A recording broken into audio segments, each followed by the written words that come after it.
y tenían que juntarse de manera secreta para poder tener sus mensajes, sus prédicas, su interacción. Entonces, me acuerdo yendo a la iglesia, a nuestra iglesia mediadora, y ellos tenían un seminario que hacían, y lo hacían bien en la noche hacia la madrugada, y era toda la noche. No tenían canciones, no tenían música, y se llamaba la iglesia subterránea, la iglesia oculta, donde tenían que, hay lugares en el mundo donde el día de hoy se tienen que juntar en lugares secretos para poder tener su servicio. Conocí a un hermano filipino que estuvo en una de esas reuniones en Dubái, donde llegaban a un lugar en específico, en el vehículo, alguien salía a la puerta, le tenían que hacerle la pregunta, cuál era el nombre secreto para entrar, y así entraban y tenían culto. No podían cantar, tenían que hablar suavemente, pero eran horas y horas de la palabra, donde la gente tenía un hambre y sed de la palabra. Ahora, antes de entrar en lo que voy a estar exponiendo acá, hay algunos versos que me gustaría leer. Para empezar, segundo de Pedro nos da una importantísima promesa. Y esta importantísima promesa lo vamos a estar viendo en relación a la lección del día de hoy. Y es 2 Pedro capítulo 1, versículo 20 al 21, dice así: entendiendo primero esto, que ninguna profecía de la Escritura es de interpretación privada, porque nunca la profecía fue traída por voluntad humana, sino que los santos hombres de Dios hablaron siendo inspirados por el Espíritu Santo. ¿A qué se refiere ese texto de que ninguna profecía es de interpretación privada? Voy a hacerle la pregunta, me gustaría interacción, me encanta interacción. ¿A qué se refiere que ninguna escritura o ninguna profecía ha sido dada de manera de uso privado o interpretación privada? Que todos pueden saberla, que todos lo pueden interpretar, que la verdad no pertenece a un grupo de personas. Voy a hacer esta pregunta. Hermano Jaime, ¿cuál es la mejor denominación cristiana en el mundo? Amén. Ya, yo sé que no lo dijo con sus labios, pero del corazón le nace. ¿Ya? Bautista del corazón igual que ella. ¿Ya? Pero ¿son solamente los bautistas los dueños de la palabra de Dios y su interpretación? ¿Pueden otras personas interpretarlo de manera correcta? ¿Van a haber otros cristianos en el cielo que no sean solamente nosotros los bautistas? Obviamente que sí. Y ese es un punto importantísimo que ver en esta lección del día de hoy. Cuando viene la palabra de Dios, ¿ya? Dios dice que su palabra no regresará ¿cómo? Vacía. ¿Y a qué se refiere que la palabra de Dios no va a regresar vacía? Va a dar fruto. La palabra de Dios siempre va a dar fruto. Eso no significa que cada persona que lo escucha va a ser salvo, pero lo que significa es lo que Dios ha dicho se va a cumplir y que su testimonio siempre se va a mantener. Estaba viendo una entrevista de televisión de un comediante que es católico y había invitado a un ateo a su foro y le estaba haciendo burla el católico al ateo acerca de su ateísmo y él de su fe y habían llegado hasta la conclusión de que él tiene fe y el otro no. Y dijo, ¿cómo puedes justificar esto? Y dijo, bueno, si la Biblia se removiera de aquí a 100 años más, nadie podría tener esa información. Si nosotros borráramos todos los libros de la ciencia de aquí a 100 años más, llegaremos a la misma verdad. Ahora yo esta pregunta, ¿han habido personas en la historia que han tratado de borrar la palabra de Dios? Varias veces. Y el día de hoy sigue siendo lo que tenemos en nuestras manos. La palabra de Padre Celestial. Jesús dijo que es más fácil que se pase los cielos y la tierra que se frustre una tilde de la palabra, de la ley que Dios ha entregado. Y hay bastantes promesas acerca de la Biblia. Entonces, el día de hoy quiero entregar una parte histórica de donde nosotros sacamos la Biblia. Y específicamente vamos a estar hablando acerca de ¿Por qué ocupamos la versión Reina Valera 1960? ¿Hay otras versiones de Biblia? ¿Qué me podría decir una versión de Biblia? ¿Qué me podría decir una versión de Biblia? La nueva traducción viviente. La nueva traducción viviente. Nueva versión internacional. La nueva versión internacional. Vamos a estar hablando de la nueva versión internacional al final de esta lección. La de América. La de América. Y hay un sinfín de diferentes traducciones. Yo nunca he sido muy dogmático acerca del tema, pero creo que la historia realmente nos da una fuerte noción de mantenernos en lo que es la versión que ocupamos nosotros el día de hoy. Entonces, vamos a entrar en la historia. Yo sé que a algunos de ustedes no les gusta la historia y lo voy a tratar de hacer lo más didáctico posible. Y voy a empezar con esta área de acá. Esta va a ser la línea histórica participativa de la Iglesia Católica. Ahora, antes de entrar en el tema, voy a hacer algunas preguntas básicas, ¿ya? Número uno, ¿alguien acá ha escuchado de lo que es el Área 51? ¿Ya? Roswell, ¿ya? Este año un grupo de personas trató de juntar 100.000 personas para ir y entrar a la fuerza al Área 51 para ver qué hay adentro. Y se estaban moviendo por Facebook y tuvieron que llamar a harta gente, policía para detener todo ese movimiento. ¿Alguien acá le gustaría entrar al Área 51 para ver si había realmente un platillo volador, un ovni? Y levanta la mano, ¿alguno acá le gustaría entrar por curiosidad? Ya, Roberto, gracias. ¿Lili? Segunda pregunta. ¿A alguien le gustaría tal vez estar dentro de la moneda para ver de qué está hablando el presidente con todo el gabinete y con los presidentes de todos los partidos? ¿A alguien le interesaría saber ya, ¿es esto legítimo o es esto fabricado? ¿Está diciendo esto para decirnos que ya vamos a tener tranquilidad y paz o porque verdaderamente va a cumplir? ¿Ya? Cuando él dice, yo les prometo una casa de 10 pisos y 40 piezas y 80 baños para el año 2155, ya, broma, no inventando política, ya. ¿Quieren estar adentro de lo que está pasando o están felices afuera? ¿A quién le gustaría estar adentro para ver si es legítimo o no? Levanta la mano, ya. Tenemos 3 personas, 4 personas políticas, ya, el resto están con ahí tocando ahí en la noche, ¿ya? Hay información que es privilegiada y hay información que es pública. Y eso me empuja a la siguiente área de preguntas. Y no son preguntas al aire, voy a llegar a un punto específico. ¿Cuántos de ustedes han sido influenciados por la Biblia? ¿Qué cosas has cambiado porque crees en la Biblia? Vamos a hacer una pregunta, ¿ya? ¿Quién ha sido influenciado por la Biblia? ¿Ha cambiado algo de su vida a causa de lo que está en la Biblia? ¿Ya? Roberto, ¿alguna cosa que ahora no haces porque tú sabes que la Biblia es real? Muchas, ya, vamos a dejarlo en muchas, ¿ya? Álvaro. Eso de afanarse en el trabajo. Ya, afanarse en el trabajo. ¿Qué tal el tema de mentir? Si tú no creyeras la Biblia, ¿te molestaría mentir, sí o no? Estamos silenciosísimos, ya. Hacer trampa. Robar. Yo no creía en el mundo espiritual. ¿Ya? Y cuando vi lucha por el demonio, dije, no quiero. Hay definitivamente otra área más que lo tangible. Nuestras vidas han sido grandemente influenciadas y transformadas por la Biblia. No significa que somos perfectos, pero significa que sí hemos sido influenciados por ello. ¿Cómo sería nuestra vida si no existiera la Biblia o si la Biblia no hubiera estado en español? Ahora, para poder creer en algo, para poder creer en la Biblia, era necesario poder conocer la Biblia. Yo hago la pregunta, ¿puedes creer en algo que no conoces? Quiero que lo pienses bastante bien, porque nosotros creemos en Dios y nadie acá ha visto a Dios. Pero tenemos la evidencia para conocer quién es Dios para poder creer en Él. No es simplemente algo que no conozco, sino la Biblia me enseña quién es Él. Por eso he tomado una decisión de querer creer en Él. Entonces hago la pregunta, ¿puedes tú creer en algo en lo cual tú no conoces? Sería difícil, ¿cierto?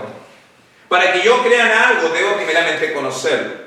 Y ahí es donde vamos a entrar en toda la historia de cómo nosotros tenemos nuestra versión de la Biblia en español. Y vamos a empezar con el primer punto, que es la Iglesia Católica. La Iglesia Católica tenía, a través de los siglos, cambios que ocurren. ¿Por qué ocurren los cambios en la Iglesia Católica? ¿Quién es el que está haciendo esos cambios? El Papa, ¿cierto? Él es el vicario de Cristo y habla ex catedra, que todo lo que dice desde su trono es ley. Y eso ha cambiado desde la introducción y la salida del purgatorio, de la introducción y la salida del limbo y de un sinfín de diferentes cosas. Pero una de sus prácticas era que la misa, ya saben lo que es la misa, ¿cierto? Solamente se podía hacer en el lenguaje del latín. Ahora, yo hago la pregunta, ¿por qué solamente se hacía en latín? Para que la gente no entienda. Es un nombre más directo. ¿Ya? Algunos pocos no. Podían tener algún cierto significancia histórico. Bueno, la iglesia en Roma fue grande y después tenemos Constantino y vamos a hablar de eso en otra lección, pero predominantemente llegó a un punto donde nadie hablaba latín. Entonces yo hago esta pregunta. Si ustedes creen que yo tengo el acceso a Dios y solamente yo tengo el acceso de Dios y yo solamente sé el lenguaje del acceso a Dios, ¿puedo yo ocupar esa información de manera errónea? Sí. Si ustedes no tienen acceso a la Biblia, si no conocen latín y no tienen acceso a tener una Biblia y yo tengo la Biblia, sé el latín y todas esas cosas y creen lo que yo estoy diciendo, yo puedo inventar cualquier cosa y lo van a creer. Y ese fue el error que ocurrió desde el comienzo de la iglesia, cuando Constantino, el emperador, se aprovechó de la iglesia, lo secuestró, se podría decir, lo hizo la religión estatal, introdujo a líderes políticos que no eran cristianos, pervertieron el sistema, controlaron el poder y dejaron a todos en ignorancia abajo y estaban a la merced a lo que decían estos líderes. Y eso fue lo que ocurrió desde lo que era el periodo antiguo de la iglesia, Edad Media, hasta lo que vamos a estar viendo acá. Y la Biblia solamente la tenían en latín, solamente la podían leer en latín, interpretar en latín y nada más que latín. Ahora, si yo le hablara algo en latín, ¿lo entenderían sí o no? Si yo le digo cogito ergo sum, que el cogote ya...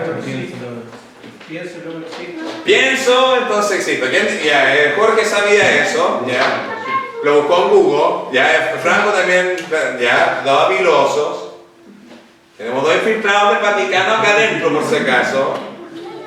Pero, si yo le dijera, si el culto entero fuera en chino mandarín, y ustedes entran, no entienden ninguna palabra, luego vienen a comer la hostia y tomar de la copa y después se van, ya estoy bien porque hice mi deber. ¿Cómo estarían ustedes? Esa era la situación de la Iglesia Católica con el mundo cristiano del mundo occidental en Europa. Era un tiempo de gran ignorancia. Pero el comienzo del cambio ocurrió en 1455. Ese fue el año en que se imprimió el primer libro con la máquina de Gutenberg. Vamos a poner Gutenberg acá. ¿Alguien sabe cuál fue el primer libro impreso en la historia con la máquina de imprenta que ha cambiado, revolucionado el mundo? La Biblia. La Biblia en latín, ¿ya? Entonces Gutenberg hace la Biblia. Ahora quiero que lo piensen. Libros antes eran sumamente caros porque cada libro tenía que ser escrito a mano. Sea una Biblia, sea una enciclopedia, sea lo que sea, todo era a mano. Entonces los libros eran sumamente caros, eran sumamente escasos, eran difíciles de encontrar. Gutenberg llegó, hizo la imprenta donde cambiaba las cosas y ahora masivamente información ha salido al mundo. Parecido a lo que pasó ahora en el mundo. ¿Alguien conoce lo que es algo que se llama Internet? ¿Conocen lo que era antes del Internet y el post-Internet, cierto? ¿Cómo eran los proyectos de colegio ante Internet? En Carta 95, con ya. La enciclopedia, libros, llegó a Internet, tanto para bien como para mal. ¿Ya? Hay mucha basura en el Internet. Pero el mundo se ha abierto a información como nunca antes y el mundo ha sido transformado a causa de toda esa información. Gutenberg hizo lo mismo en el año 1455. Eso conllevó a que personas ahora tenían acceso a más Biblias, aunque fuera en latín. Gente empezaba a leer un poquito más. Y eso conllevó a un cierto hombre llamado Erasmus. O Erasmo, ¿ya? Y Erasmo hizo algo sumamente significativo que cambió todo sin él saberlo. Él sustrajo todo lo que él tenía de acceso a los textos en griego del Nuevo Testamento. Acá era todo en latín. Lo hizo en griego, ya vamos a poner GR para griego. Hizo el compendio que se llama el día de hoy Textus Receptus, que es el Nuevo Testamento en griego. Al hacer esto, lo que él hizo finalmente fue el primer paso de dividir lo que era la Biblia solamente instruida por la Iglesia Católica y está volviendo a los rasgos originales. Y esta Biblia, este Nuevo Testamento va a ser la base para 3 diferentes textos. Y eso ocurrió en 1516. 1517, alguien llamado Martín Lutero. ¿Han escuchado a Martín Lutero? ¿Qué era el oficio de Martín Lutero? ¿Alguien sabe? Era monje y sacerdote en la Iglesia Católica. Y él empezó a leer la Biblia, porque ya había mayor acceso. Empezó a estudiar, era erudito. Y cuando llegó a Romanos que dice, y el justo por su fe vivirá, le empezó a chocar con un concepto. Porque se acuerdan que la Iglesia Católica podía decir cualquier cosa, y una de las cosas que ellos enseñaron era algo que se llama la venta de indulgencia. La venta de indulgencia es lo siguiente: si yo muero sin confesar mis pecados, me voy al infierno, al purgatorio, y tengo que pagar por mis pecados. Entonces la gente que tenía dinero, el fin de semana querían ir a carretear. Entonces le pagaban al cura antes por sus pecados y luego ellos iban a pecar. Literalmente, no lo estoy inventando. Le pagaban al cura, yo voy a pecar este fin de semana, voy a hacer esto, lo voy a pagar, y dicen, ya. Pulgares arriba. O sabes que mira, mi abuelo murió, no sé si está en purgatorio o no, voy a pagar dinero para sacarlo al purgatorio para llevar al cielo. Ahora, ¿es eso bíblico, sí o no? Y todo eso se estaba haciendo porque querían construir algo llamado Vaticano. Y así construyeron el Vaticano con la venta de indulgencia. Martín Lutero dijo, por la fe el justo vivirá, y el año 1517, el año después que Erasmo hizo su traducción, él clavó las 95 tesis ya de todos los errores de la Iglesia Católica en el día 31 de octubre. ¿Qué es el día 31 de octubre? Halloween, ¿cierto? Ya. ¿Saben lo que significa Halloween? Es una palabra de origen Welsh, Wales, por ahí por Inglaterra, que es Hallow Eve. Hallow es santificado, la noche antes del santificado, y por eso se hace el día antes de Todos los Santos. En la víspera de Todos los Santos, que ellos creían en su manera pagana que los demonios salían y si uno le pagaba le iban a atormentar, ¿ya? Completamente pagano Halloween. Ahora, ese mismo día, el día antes de Todos los Santos, Martín Lutero está golpeando, y por eso se celebra el día del evangélico acá en Chile, el 31 de octubre, porque fue en ese mismo día que él estaba protestando, ¿ya?, contra la Iglesia Católica. Bien parecido a lo que está pasando en nuestro país el día de hoy. Hay una protesta con el deseo de una reforma. Y por eso se llaman a alguna iglesia la iglesia protestante o la iglesia de la reforma. Martín Lutero hizo eso en 1517, haciendo el primer quiebre oficial después de lo que fue la ruptura de la iglesia greco-ortodoxa en 1054. No era un gran problema, era un problema, pero no era gran problema. Pero después en 1522, él traduce la Biblia en alemán. Y aquí hay un problema. Que hay un gran problema. El problema es, debería estar en latín, no en alemán, porque si está en alemán, la gente va a poder entender el mensaje. Y aquí empieza lo que se llama el movimiento de la reforma, la reforma así. Luego vamos al año 1533, y este es un año significativo porque Inglaterra decide también salirse de la Iglesia Católica. Ya Enrique VIII quería tener un heredero masculino, porque el heredero masculino va a ser el próximo rey. Y no tenía. Entonces decidió anular su matrimonio, decir, que nuestro matrimonio realmente no era válido, y quería casarse con otra mujer para tener un heredero. El problema era que la esposa de él era la sobrina del imperio Holy Roman Empire. Jorge, ayúdame. El Sacro Imperio Romano. Ese mismo, ¿ya? Y ellos controlaban el Vaticano, entonces el Papa dijo, no me puedes anular el matrimonio, aunque en otros casos lo hubieran hecho por plata, pero acá no puedo porque el emperador de ese imperio me controla a mí, y eso no. Enrique VIII dice, a mí no me importa, yo voy a hacer mi propia religión, y él empezó la iglesia anglicana. Ahora aquí hay que entender que cuando Lutero traduce la Biblia en alemán, lo saca del texto de Erasmo. Enrique VIII empieza a salirse de la Iglesia Católica, y van a haber dos sucesos importantes. Primero, vamos a ir con Tyndale, William Tyndale. Él va a rechazar de la misma manera que Juan Bautista dijo, lo que tú estás haciendo, Herodes, está mal. Tyndale le va a decir al rey, lo que tú estás haciendo está mal. Ahora, Lutero es un ex sacerdote. Tyndale también va a ser un sacerdote de la Iglesia Católica. Pero hablando con otros sacerdotes acerca de la Biblia, está diciendo, ¿sabes qué? Necesitamos educar a las personas para que conozcan la Biblia y se acerquen a Dios. El sacerdote dijo, a mí no me importa que la gente sepa de la Biblia, con tal que la gente siga las santísimas órdenes del Papa.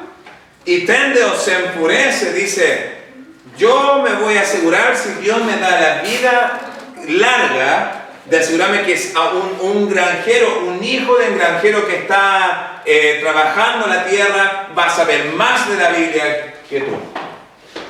Y Tyndale empieza lo que es la traducción de la Biblia en inglés. ¿Ya? Y Tyndale lo va a hacer del texto también de Erasmo, en griego. Ya no se están validando en el latín con la Iglesia Católica, van a ir directamente al texto en el Nuevo Testamento, y lo empieza a hacer.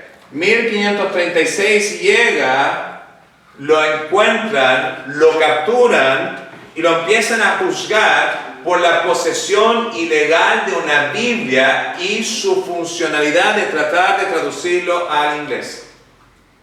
Y lo llevan para quemar vivo en la hoguera, y después, bueno, primero ahorcar y después quemar vivo. O sea, quemar después de ahorcar. Y las últimas palabras que Tyndale dijo era, Dios, yo pido que le abran los ojos al rey. Y lo matan. 1536.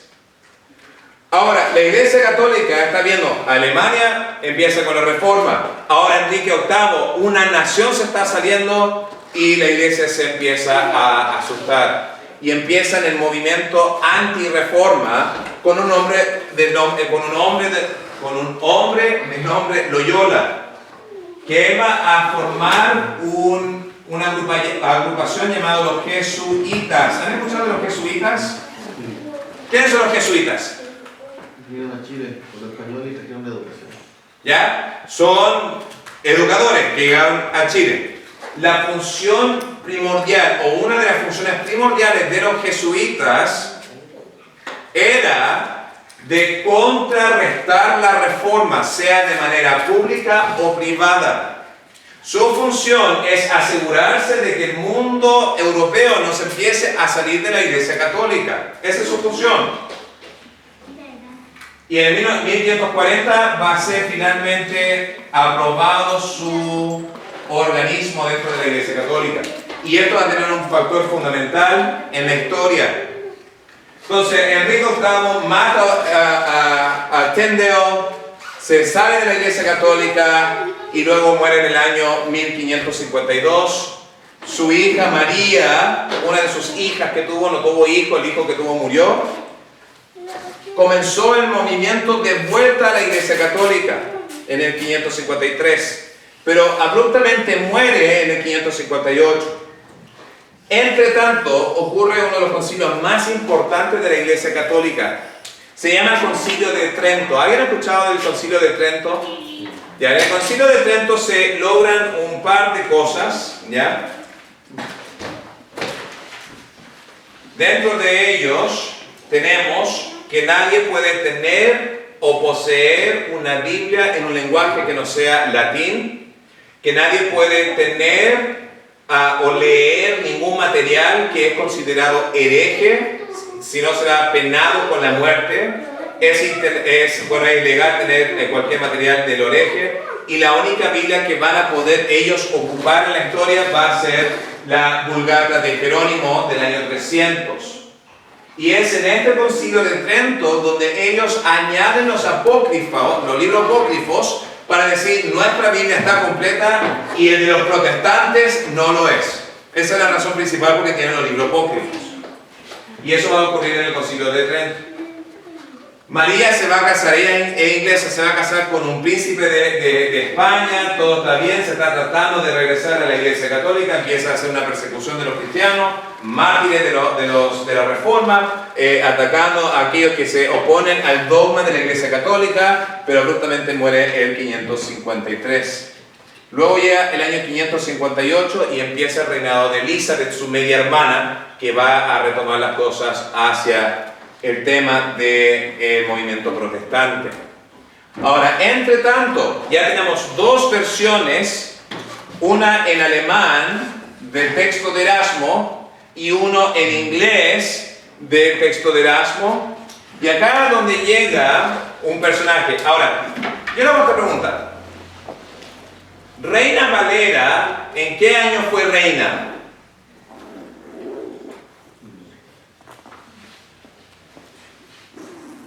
¿Existió alguna Reina Valera? No se llama Reina Valera porque la reina se llamaba Valera, ya por si acaso, ¿ya? Sino son dos personajes, y en 569, ya esto es 69, la primera traducción de alguien llamado Casiodoro de reina, que era monje católico en España, y su pequeña iglesia, entre ellos, el monasterio donde estaban, ellos empezaron a leer encubierto los materiales de la Reforma. Esperamos que no se corte la luz, ¿ya?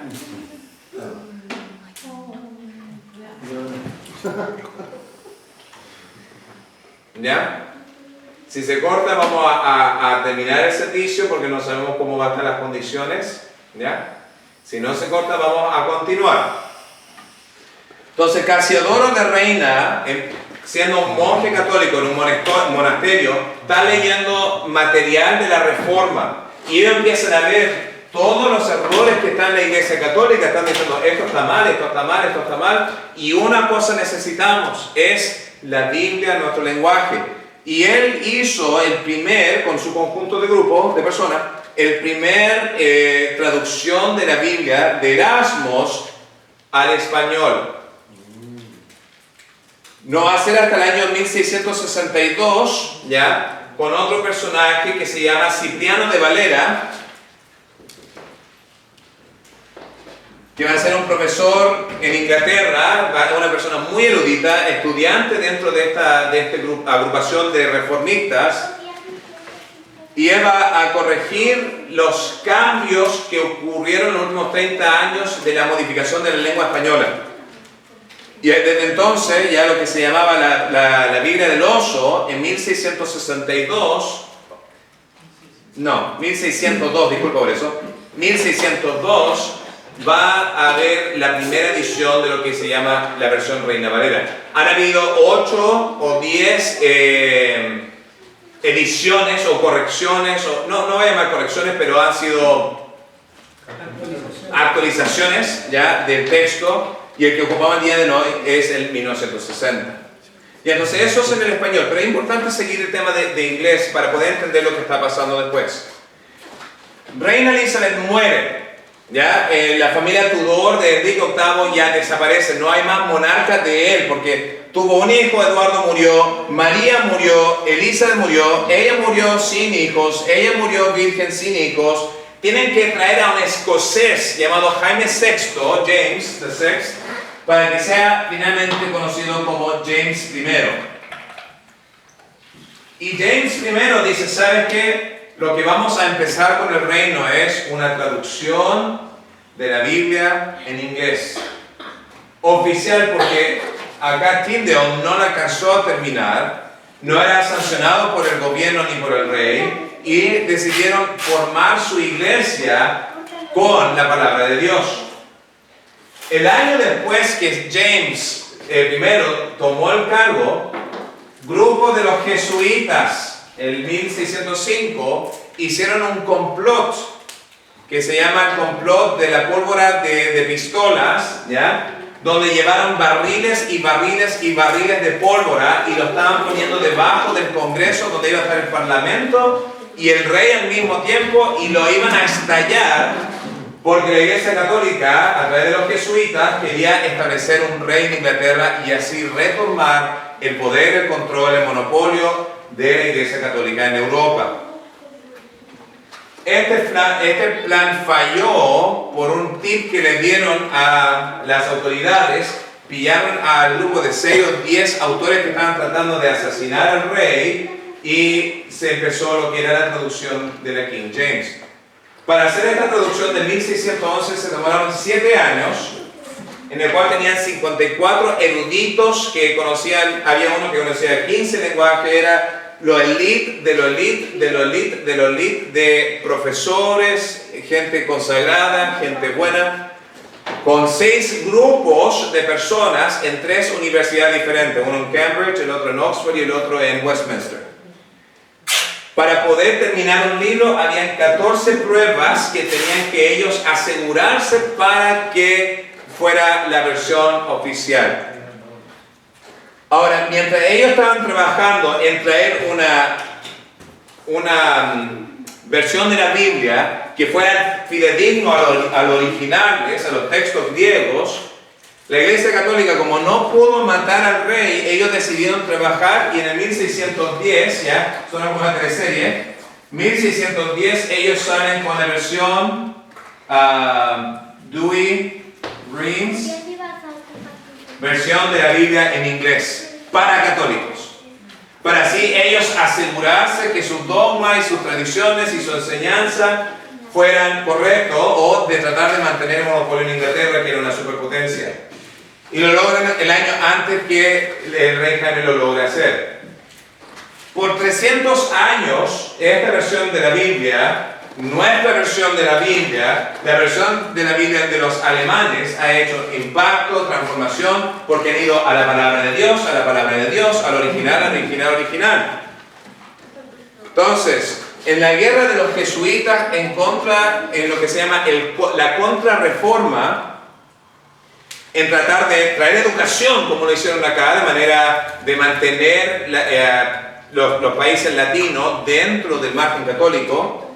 En el año 1874 todo cambió.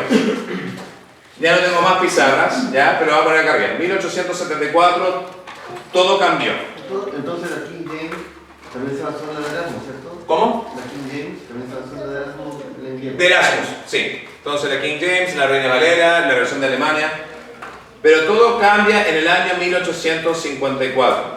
Ahora la King James también ha tenido revisiones por el tema del lenguaje, porque ya es arcaico y ya la gente no habla ese lenguaje. Pero acá 2 sacerdotes católicos llamados Westcott y Hort hacen un descubrimiento de 2 textos.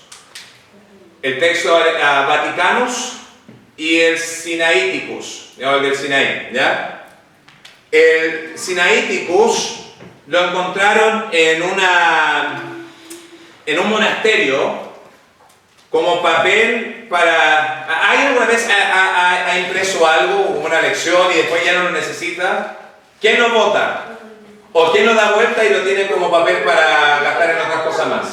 ¿Ya? Reciclar el papel. El código sinaíticos era papel reciclable que lo iban a botar y que uno de estos dos lo encuentra en uno de estos monasterios y se va a convertir en uno de los textos más antiguos. Ahora, hay una razón por la cual lo estaban botando. Porque entre estos dos códigos hay más de 3000 contradicciones. ¿Ya? En el Vaticano y en el Sinaítico hay más de 3000 contradicciones. No obstante, como esto está siendo ocupado por la Iglesia Católica, esto se convierte en los textos que se llaman más antiguos. Y si alguien tiene alguna Biblia, dice, por ejemplo, esto no se encuentra en los textos más antiguos, se basa en esto. Todas las versiones nuevas de la Biblia, la NBI, el mensaje, todas esas cosas, van a salir de estas dos traducciones. Ahora, ojo, cuando vemos quiénes son estos personajes que encontraron estas traducciones, primeramente no son gente salva. Se rescatan cartas que estos personajes escribieron con su hijo. Y hablando acerca de los textos que ellos encontraron, ellos decían, lo encuentro imposible que la sangre de Cristo cubra todos nuestros pecados sin que el hombre tenga que pagar por ello al final de su vida.